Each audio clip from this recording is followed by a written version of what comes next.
Next week is my birthday, and it looks like I got an early birthday present.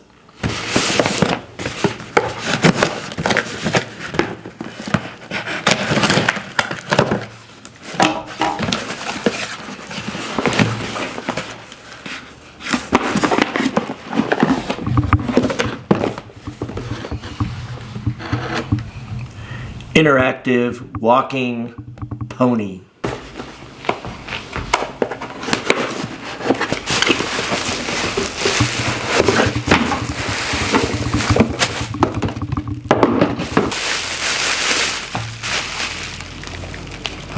Oh. Whoa.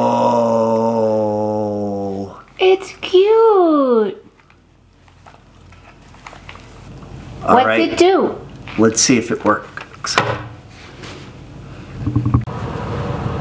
Go. Do it. Do it. Get me a bowl.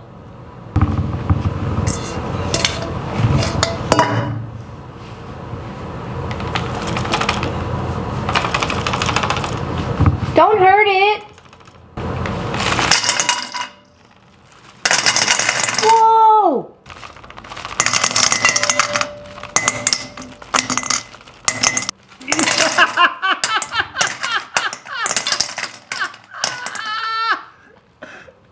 Just what I wanted, a miniature pony that shits Bitcoin.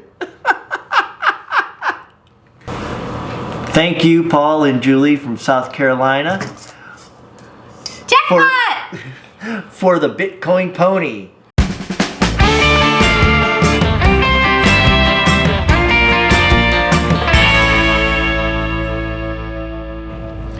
Hey, Todd Almighty here. It is Wednesday, April 6th. Figured it's time for a health update.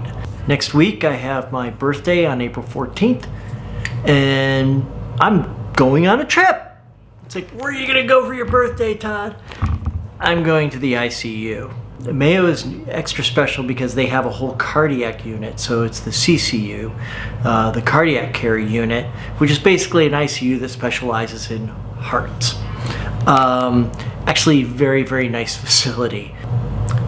I was in the ICU 2 months ago and for some tests, and basically I got thrown out for flunking out of sick class, and he kind of sent me packing, which was, is it good, is it bad? You never really look at it that way. So what's going on now is I'm being monitored. I've got my, I always have my phone, which has, I can get my peptide levels, which is a basic indicator. Under 2,000 is kind of safer. As soon as you go over 2,000, I've been over 2,000 for a while now. So they watch me like a hawk. They watch my sodium. They watch my creatinine for kidney. Basically, are the kidneys okay? Are the livers, is the liver okay?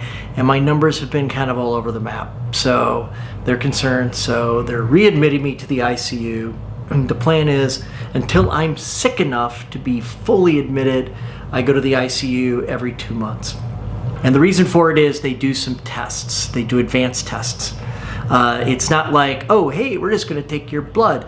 No, they basically do a catheterization and put some tubing in your chest, and they do the measurements. And surprisingly, it would look a little bit like this. Let's hypothetically say that your chest looks like this. More specifically, my chest looks like this. And so, yeah, we can, let's get the brush here, and say we can enter in through the neck here. We can insert a couple, basically I believe it's like a tube and a monitoring wire, and it goes into the heart, around through a couple of the ventricles, and out some of the other valve, and reconnects like right around here. Right in here is where they have a balloon that keeps everything in place. It holds it together, and they also have some measurement devices as well.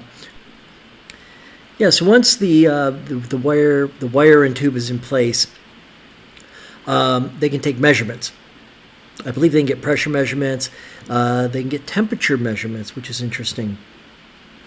You can plot curves based upon the temperature coming into the heart and when it goes through the heart, and the difference between those temps. And you can draw curves, and you can get a sense of cardiac output from that. Wicked uncomfortable. While you have it in, they eventually will replace that with something in your chest. So once your heart's all wired up, they do a bunch of different types of tests. The whole thing is you have your cardiac output index that they measure, and then they also have this thing called FIC. My understanding of FIC, that all you need to know is they measure oxygen going into the oxygen from the left leaving, and they get that oxygen level that feeds your whole body, and then the oxygen comes back in, or the blood comes back in after it's oxygenated your body and goes into the right ventricle. And the FIC is a very accurate measurement of that. So basically what you started with what you're left over is what you spent. Yes, kind of like gasoline. I started with a full tank, I drove 500 miles, I now have an empty tank, or 3/4 tank empty, and so I must have used 3/4 of a tank, and you can compute it out. So it's complicated, it's all the math that you should have studied in high school and college that you probably didn't, that I did and forgot. So why is this important? So if the numbers are bad enough, they put me on a new treatment called inotropes, and it's not it's new for me. And what that does is it helps the heart contract and release better, and that's a big problem I have. It doesn't pump well. So if you're on inotropes, it's an IV therapy, and you must remain in the hospital. If you're not in need of that aggressive of therapy, you basically do what I'm doing, which is I sit at home and I watch a lot of YouTube, and I make videos, and I'm working on a computer game, and I do fun stuff like that. But the key reason it's important is there are tiers to the UNOS system, and that's it's the Organ Supply Monitoring Organization. I'll have a link down below. And they manage organ transplants. It's not a free-for-all.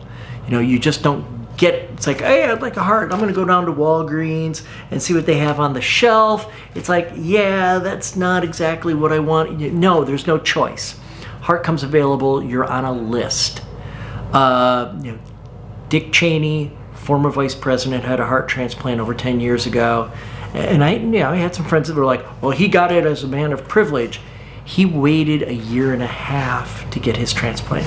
So you can wait a long time. I'm 6 months on the list with a good blood type for it. So, but basic tiers, tier 4, there you go. There you go. Happily, I'm outside of the house. I can walk around. I can go for walks. I've done bike rides. Hey, make videos outside. Isn't it great?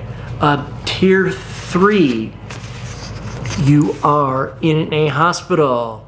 Luckily, the CCU at Mayo has some windows on the pre-transplant floor side of the CCU. They've got windows, it overlooks green space. It's actually not bad. Actually, I got a little clip right here.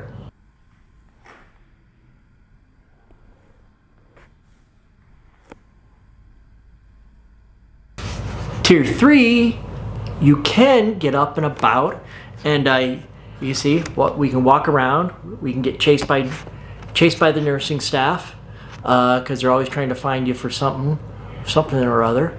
And but yeah, you got this friend, this little chaperone in the middle. That is your IV pole, and you drag that everywhere you go. Tier 2. This is when it gets grim. Tier 2 is you are bedridden on some level of life support, not full life support. Finally, there's Tier 1. This is the top level. This is when you are on basically full life support, and these are the people that get it first. So that's how it works. Tier 1 goes before Tier 2, before 3, before 4. Right now I am the second for my blood type at Mayo, and I think there's 6 in tier 4 for the entire region. Everything's regional. I'll explain UNOS in a different video. It takes way too long. So I got anywhere between 3 people in line ahead of me up to I'm number 8. And you don't know. You never know your exact number in the region. So many things go into this matching to see whether the heart's right for you. So, but more on that later. So there you have it. That's why I'm going into the ICU. That is what I'm going to get done. And then we will be able to see, based upon those tests, whether I stay in the ICU or CCU.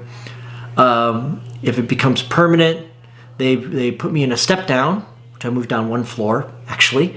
And you get a little bit more ability. I guess I even get a little refrigerator. And I get to drive the nursing staff crazy, running around, making videos. If I was to actually just summarize, how am I doing? Medically, as the numbers, I'm looking at them, I would say I'm stable. It's like, hey Todd, how you feel? Not a good question to ask me or anybody who's on the heart transplant list. You feel like crap. It's plain and simple. You keep positive. You generally drag. I'm in bed for like 10 hours a night, and I'm very, very happy if I get a good solid 6 hours sleep out of that 10. It's what it is. But you keep plugging away. Emotionally, I got a lot of projects. I got a lot of hobbies. Besides these videos, I said I'm making a video game right now, which is challenging. I'm an expert at computer architecture. $10 million is a small system. Anything around 100 million is a big system. Yeah, millions. I'm making games for children right now. So I have to learn all the new languages. I haven't learned a new programming language in a long time. I'm learning C#, which is actually really easy. That's the easiest part of it. I'm working in Unity game engine. That is trickier, and that is a huge learning curve. And then, of course, the multimedia stuff I do, I'm learning Adobe Illustrator, Photoshop, Lightroom, and of course, Premiere Pro, which is what I edit on. So that keeps me very, very busy. So, from an emotional standpoint, I got a great support network. I do want to say thank you to everyone for your well wishes. After the last video went out, I think it's had 270 views. I've received a lot of messages, and they're really, really appreciated. It's not fun to go through, but hey, with knowing that I got so many folks out there, kind of thinking of me does help. So, love y'all.